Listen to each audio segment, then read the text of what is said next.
Break के बाद रुक करेंगे यूपी बुलेटिन की ओर, जिसमें बात होगी बहराइच की, जहां पुलिस और बदमाशों के बीच जबरदस्त मुठभेड़ हो गई। साथ ही बात होगी फिरोजाबाद की, जहां भारतीय किसान यूनियन के कार्यकर्ताओं के द्वारा अनिश्चितकालीन धरना प्रदर्शन किया गया। ऐसी तमाम खबरों पर विस्तार से करेंगे चर्चा। आगरा जनपद के तहसील एतमादपुर क्षेत्र के गांव नगला अडू में शिव शक्ति आटा प्लांट एवं सरसों तेल सेंटर का उद्घाटन क्षेत्रीय विधायक डॉक्टर धर्मपाल सिंह चौहान ने फीता काटकर किया। नगला अडू निवासी और मंडल महामंत्री जितेंद्र राजावत ने बताया कि एतमादपुर विधानसभा क्षेत्र की जनता को इस प्लांट से शुद्ध सरसों का तेल और गेहूं का आटा किफायती कीमतों पर उपलब्ध कराया जाएगा। साथ ही यहां खल, चुनी और दाना जैसी वस्तुएं भी मिलेंगी। कार्यक्रम में बरहन मंडल अध्यक्ष श्रीनिवास, मनोज राजावत, सुधीर धाकरे सहित बड़ी संख्या में क्षेत्रीय जनता मौजूद रही। मैं जितेंद्र राजावत, ग्राम नंगलाडू और बरहन देहात मंडल एतमादपुर का मंडल महामंत्री हूँ। ये आयोजन है, ये तेल का और आटे का मिल का शुभारंभ किया गया है। आज विधायक जी द्वारा फीता काट के इसका शुभारंभ हुआ है। किस तरह का माल आएगा? माल सरसों आएगी, सरसों से इसको किसानों का या जैसे मार्केट से लेना पड़े खरीदा जाएगा। उससे सरसों से तेल और खल, तेल की पैकिंग होगी, खल की भी पैकिंग होगी, जिससे मार्केट में पहुंचा सकें। क्वालिटी क्या रहेगा? क्वालिटी एक नंबर रहेगी। चाहे 1 रुपए महंगा हो सकता है, लेकिन क्वालिटी से कोई समझौता नहीं होगा। विधायक धर्मपाल सिंह चौहान ने उद्घाटन किया, क्या लगता है उनके उद्घाटन पर कोई निशान नहीं लगेगा? विधायक जी ने जो उद्घाटन किया है, जिस भावना से किया है, उस भावना का पूरा ख्याल रख। आगरा से सीनू संवाददाता विष्णु बघेल की रिपोर्ट। बहराइच के रामगांव थाना क्षेत्र में पुलिस और बदमाश के बीच जबरदस्त मुठभेड़ हुई। पुलिस क्राइम ब्रांच की संयुक्त टीम चुल्हारिया पुल के पास चेकिंग के दौरान केटीएम बाइक सवार बदमाश को रोकने का प्रयास कर रही थी। तभी बदमाश ने नेपाल भागने की कोशिश में पुलिस पर फायरिंग कर दी। पुलिस की जवाबी कार्यवाही में बदमाश अर्जुन सिंह, जिसकी पहचान जनपद बलिया और हालपता जनपद श्रावस्ती के रूप में हुई, के बाएं पैर में गोली लगी और उसे मौके पर ही दबोच लिया गया। आरोपी के कब्जे से अवैध पिस्टल, जिंदा कारतूस और चोरी की केटीएम बाइक बरामद हुई। प्राथमिक जांच में आरोपी पर 1.5 दर्जन से अधिक आपराधिक मामले दर्ज पाए गए हैं। पुलिस ने उसे इलाज के लिए जिला अस्पताल में भर्ती कराया है और इलाज जारी है। सर, आज आपकी पुलिस ने एक बेहतर वर्कआउट किया है, क्या ये वर्कआउट है और क्या कार्रवाई की गई है? आज थाना अध्यक्ष रामगांव को जरिए मुखबिर एक सूचना प्राप्त हुई कि उनके थाना क्षेत्र में एक अपराधी चोरी की मोटरसाइकिल और अवैध असलहे के साथ में नेपाल जाने की फिराक में है। उक्त सूचना पर तत्काल थाना अध्यक्ष रामगांव और क्राइम ब्रांच की स्वाट टीम ने नानपारा रोड पर चेकिंग की कार्रवाई शुरू की थी। अभी थोड़ी देर पहले एक व्यक्ति मोटरसाइकिल से उधर से गुजर रहा था। पुलिस टीम द्वारा जब उसे रोकने का प्रयास किया गया तो वो पलट करके भागा और भागते समय उसने पुलिस टीम पर जानलेवा हमले की नीयत से फायरिंग शुरू कर दी। जवाबी कार्रवाई में आत्मरक्षार्थ पुलिस ने जब फायरिंग शुरू की तो उसके बाएं पैर में गोली लग गई और वो गिर गया। उसे जब पकड़ करके पूछताछ की गई तो पता चला कि उसका नाम अर्जुन सिंह है, जो जिला बलिया के थाना उभाव का मूल निवासी है। वर्तमान में श्रावस्ती जिले में रह रहा है। उसके पास से एक केटीएम मोटरसाइकिल, एक अवैध पिस्टल, 3 अदद जिंदा कारतूस और 2 खोखा कारतूस बरामद हुए हैं। प्राथमिक जानकारी ये मिली है कि उसका लंबा आपराधिक इतिहास है। अभी उसको चूंकि चोट लगी हुई थी तो तत्काल हॉस्पिटल भेज दिया गया है इलाज के लिए, और बाकी की जानकारी अभी हम लोग कर रहे हैं। बहराइच से सीनू संवाददाता कृष्ण चंद्र शुक्ला की रिपोर्ट। फिरोजाबाद में भारतीय किसान यूनियन भानु के कार्यकर्ताओं ने खंड शिक्षा अधिकारी एवं बेसिक शिक्षा अधिकारी के खिलाफ बेसिक शिक्षा अधिकारी कार्यालय के सामने 16 दिसंबर से अनिश्चितकालीन धरना प्रदर्शन शुरू किया। यूनियन का आरोप है कि खंड शिक्षा अधिकारी ने अभद्र भाषा का प्रयोग किया, जिससे राष्ट्रीय अध्यक्ष सहित संगठन को गंभीर आघात पहुंचा है। अध्यक्ष दीपक सोलंकी ने बताया कि जब तक खंड शिक्षा अधिकारी को निलंबित नहीं किया जाता, धरना प्रदर्शन जारी रहेगा। प्रशासनिक अधिकारियों और जिला बेसिक अधिकारियों ने वार्ता की, जिसमें खंड शिक्षा अधिकारी ने अभद्रता की बात स्वीकार की। लेकिन वार्ता असफल रही और धरना प्रदर्शन लगातार जारी है। ये धरना कल से स्टार्ट हुआ है। मैं भारतीय किसान यूनियन भानु का जिलाध्यक्ष हूँ। मेरा नाम दीपक सोलंकी है। मेरे प्रदेश के युवा प्रदेश अध्यक्ष पवन समाधिया जी हैं। हम लोग कल धरने पे बैठे। यहाँ पे एक खंड शिक्षा अधिकारी हैं श्रीकांत पटेल, वो एका ब्लॉक में तैनात हैं। उन्होंने किसी अध्यापक ने उनसे सीएल मांगने के लिए ऑनलाइन आवेदन किया था, जिसमें सीएल सैंक्शन करना ना करना उनका नैतिक अधिकार है। लेकिन उन्होंने हमारे किसान यूनियन के लिए अपशब्दों का प्रयोग किया, जिसकी रिकॉर्डिंग हमने बीएसए साहब को, डीएम साहब को और माननीय मुख्यमंत्री जी को भेजी है। और उन्होंने ये कहा कि हम झंडी, किसान यूनियन की झंडी उतार देंगे और तू क्या कर लेगा, ये है वो है। जबकि वो अध्यापक कह रहा था मुझे कुछ किसान यूनियन से सर क्यों जोड़ रहे हैं। और उसके बाद जब हमारे राष्ट्रीय अध्यक्ष जी को ये पता चला तो उन्होंने खंड विकास अधिकारी को अवगत कराया। तो तब भी उनके दिमाग इतने हाई थे कि उन्होंने कहा कि तुम्हें जो करना है, सस्पेंड कराना है, मुझे हटाना है, जो करवाना है वो करवाओ, लेकिन मैं अपनी आदतों से बाज आने वाला नहीं हूँ। जहाँ उसी गांव में, जहाँ जिस गांव की घटना थी, उसी गांव में एक और अध्यापक तैनात है। वो पिछले 1 वर्ष से अधिक समय से किसी न किसी बहाने से स्कूल से गायब है।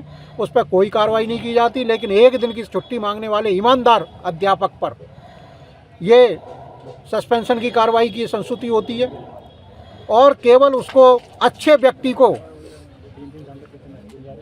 काम करने से रोकने के लिए और बुरे व्यक्ति को जो चोरी से नौकरी कर रहा है, अपना पैसे दे के नौकरी कर रहा है, उसको नौकरी करवा रहे हैं। जो डेली अध्यापक नौकरी पे जा रहे हैं उनको शोषण किया जा रहा है। पूरे ब्लॉक की जब हमें ये घटना पता चली तो हमारे राष्ट्रीय अध्यक्ष जी का श्री ठाकुर भानु प्रताप सिंह का आदेश आया। हम लोगों ने एका की जानकारी की तो लगभग हर गांव के हर स्कूल का यही मामला था कि जो अध्यापक पैसे दे के अपनी नौकरी चला रहे हैं, 2-4 हज़ार, 5 हज़ार, 10 हज़ार। फिरोजाबाद से सी न्यूज संवाददाता सन्नेश कुमार गुप्ता की रिपोर्ट। जनपद हापुड़ के धौलाना थाना क्षेत्र के ग्राम सबाना में जमीनी विवाद का एक गंभीर मामला सामने आया है। पीड़ित ने गांव के ही दबंगों पर उनकी भूमि पर अवैध रूप से कब्जा करने का आरोप लगाया है। न्याय की उम्मीद में पीड़ित कलेक्ट्रेट पहुंचा और जिलाधिकारी से मिलकर जमीन को कब्जा मुक्त कराने की गुहार लगाई। पीड़ित का कहना है कि वह सालों से इस जमीन के मालिक हैं और उनके पास सभी वैध दस्तावेज मौजूद हैं। उन्होंने प्रशासन से मांग की है कि उनकी जमीन को जल्द से जल्द दबंगों के चंगुल से छुड़ाया जाए। क्या नाम है? मेरा नाम रिंकू कुमार है, पुत्र जगवीर सिंह। आप डीएम कार्यालय किसलिए आए? मैं अपना ज्ञापन देने आया हूं और मेरी 268 नंबर खेत है 5452 गज का, जिस पे मैं चौबंदी कर रहा हूं।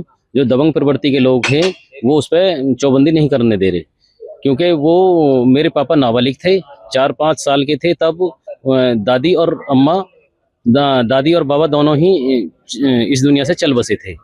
और उनका संरक्षक भी हमारी बुआ जी ने किया था। और उन्होंने अतिक्रमण कर रखा है अपन सड़क पे तो अतिक्रमण कर रखा है, जो घर मकान सब कुछ बना हुआ है। और जो उनके विषय हैं 267 नंबर में, उधर को उन्होंने पक्की सड़क निकलवा दी थी, क्योंकि कई सारे लोग थे, कोई ऊपर था नहीं पापा के, तो वो मजबूत थे पहले से ही, तो उन्होंने उधर को सड़क निकलवा दी। अब हमने खेत नपवाया है तो उसमें 350 गज जगह कम है, और वो यूँ कह रहे हैं कि हमारी जगह इधर निकल रही है।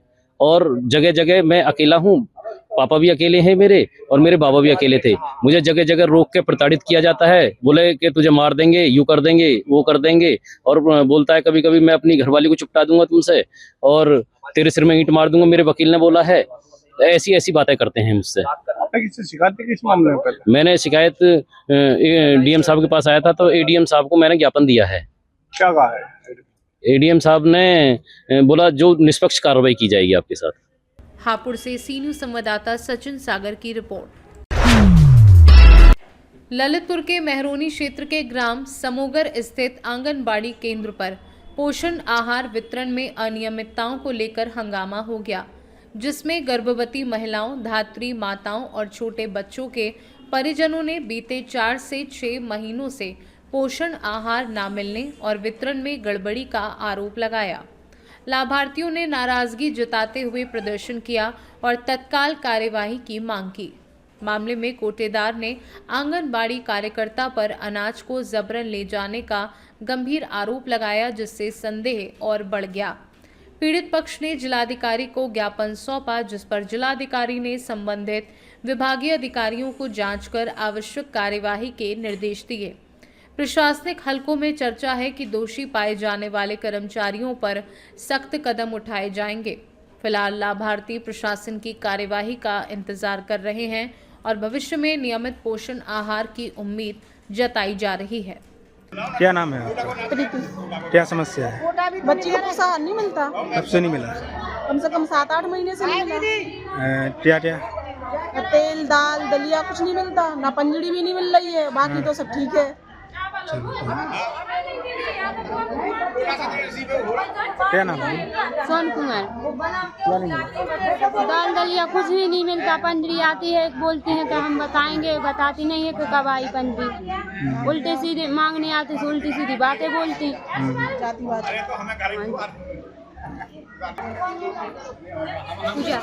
हाँ, क्या समस्या है? समस्या है कि पोषाहार कुछ नहीं मिलता। 5 महीने से पोषाहार नहीं मिला, ना पक्का दाल कुछ नहीं मिला। क्या नाम है? हमारा नाम आशा। क्या समस्या है? पोषाहार नहीं मिलता और आते हैं तो भोग में पकड़ा देल दाल तेल कुछ नहीं देती, और उल्टे सीधे बोलती हैं। इधर बैठ जाओ, और पैसे बिस्तर डाल ले कहीं पड़ रहा। और पैसे वगैरह मांगती? पैसा 50 एक दादा है तो बहुत सा भी लाए थे सब। ललितपुर से सीनू संवाददाता विकास सोनी की रिपोर्ट। जनपद ललितपुर में जिला न्यायालय के मुख्य गेट के सामने केशव मार्ग पर सोमवार को 2 पक्षों के बीच कहासुनी के बाद मारपीट हो गई, जिसमें एक व्यक्ति गंभीर रूप से घायल हो गया। सूचना पर पहुंची पुलिस ने घायल को तत्काल एम्बुलेंस से जिला अस्पताल भिजवाया, जहां उसका उपचार जारी है। प्रत्यक्षदर्शियों के मुताबिक विवाद अचानक बढ़ गया, जिससे कुछ देर के लिए मार्ग पर अफरा तफरी और यातायात बाधित रहा। पुलिस ने मौके पर पहुंचकर स्थिति संभाली और आसपास लगे सीसीटीवी कैमरों की फुटेज खंगालते हुए घटना के कारणों व आरोपियों की पहचान में जुट गई है। पुलिस का कहना है कि तहरीर मिलने पर आगे की विधिक कार्यवाही की जाएगी। वहीं संवेदनशील क्षेत्र में शांति व्यवस्था बनाए रखने के लिए गश्त बढ़ा दी गई है। ललितपुर से सी न्यूज संवाददाता विकास सोनी की रिपोर्ट। नोएडा पुलिस ने दिल्ली, एनसीआर और पश्चिमी उत्तर प्रदेश के विभिन्न शहरों में धार्मिक कार्यक्रमों, मेट्रो, रेल और भीड़भाड़ वाले इलाकों में मोबाइल चोरी व लूट करने वाले एक सक्रिय गिरोह का पर्दाफाश करते हुए 4 बदमाशों को गिरफ्तार किया है। गिरफ्तार आरोपियों फिरोज, फरदीन, सलीम और दानिश के कब्जे से करीब 2 करोड़ रुपए कीमत के 70 Apple mobile, 28 iPad, 1 tablet, 1 Apple TV और 265 मोबाइल पार्ट्स बरामद किए हैं। पुलिस के अनुसार ये गिरोह खासतौर पर महंगे एप्पल फोन को निशाना बनाता था और मथुरा जैसे धार्मिक स्थलों व जनसभाओं में धार्मिक पहचान छिपाने के लिए कलावा व पटका पहनकर वारदात को अंजाम देता था। पूछताछ में सामने आया है कि आरोपी 500 से अधिक चोरी की घटनाओं में शामिल रहे हैं और लंबे समय से संगठित तरीकों से इस आपराधिक गतिविधि को अंजाम दे रहे थे। एक मोबाइल लुटेरा गैंग पकड़ा गया है। कितने मोबाइल बरामद हुए, क्या कीमत थी? जनपद गौतम बुद्ध नगर में अपराध एवं अपराधियों के खिलाफ लगातार अभियान चलाया जा रहा है। इसी क्रम में सीपी मैम के साथ निर्देशन में एडीसीपी नोएडा और एसीपी 2 और हमारा जो फेज 1 थाना है, ये सारी टीमें इन्होंने लगाई थी। लगातार इस क्षेत्र में जो मोबाइल स्नैचिंग की घटनाएं हो रही थी, उसको देखते हुए स्पेशल टीमें लगाई गई थी। इसमें एक पूरा गैंग पकड़ा गया है जो लगातार क्षेत्र में मोबाइल स्नैचिंग किया करता था। इसमें मुख्य रूप से फिरोज, फरदीन और सलीम ये अपराधी हैं जो मोबाइल स्नैचिंग का काम करते थे, और जो इसका मास्टरमाइंड है दानिश, वो मोबाइल को खरीदता था, वहां पे इकट्ठा करता था अपने दुकान पे सारे मोबाइलों को, और ऑन डिमांड मोबाइल को सप्लाई किया करता था, या जो महंगे मोबाइल हैं उनके पार्ट्स को निकाल के सप्लाई किया करता था। अभी गहनता से जब इन लोगों से पूछताछ की गई तो ये पता चला कि ये दिल्ली, एनसीआर, हापुड़, बुलंदशहर, मथुरा, अन्य स्थानों पे जा करके चोरी किया करते थे, अनैतिक किया करते थे। ये अपराधी लगातार क्षेत्र में सक्रिय रूप से जितने भीड़ भाड़ वाले स्थान हैं, मॉल हैं, जनसभाएं हो रही हैं या कोई धार्मिक गतिविधि हो रही है, उसमें शामिल हो जाते थे। वहां पे जो उनके कार्यक्रम के दुपट्टा होते थे या कलावा होते थे, उनको भी धारण कर लेते थे और वो उन्हीं में शामिल हो जाया करते थे, अपने नाम भी परिवर्तित कर लिया करते थे। इसके अलावा ये लगातार लोगों के बीच में घुल मिल के रहते थे और कुछ देर में ही लोगों से जो उनके पास मोबाइल हुआ करता था, खासकर एप्पल और हाई एंड मोबाइल जो है उनको टारगेट किया। गौतम बुद्ध नगर से सी न्यूज संवाददाता विपिन शर्मा की रिपोर्ट। यूपी बुलेटिन में फिलहाल के लिए इतना ही। बने रहिए सी न्यूज भारत के साथ। हर खबर आपके साथ, आपके हाथ।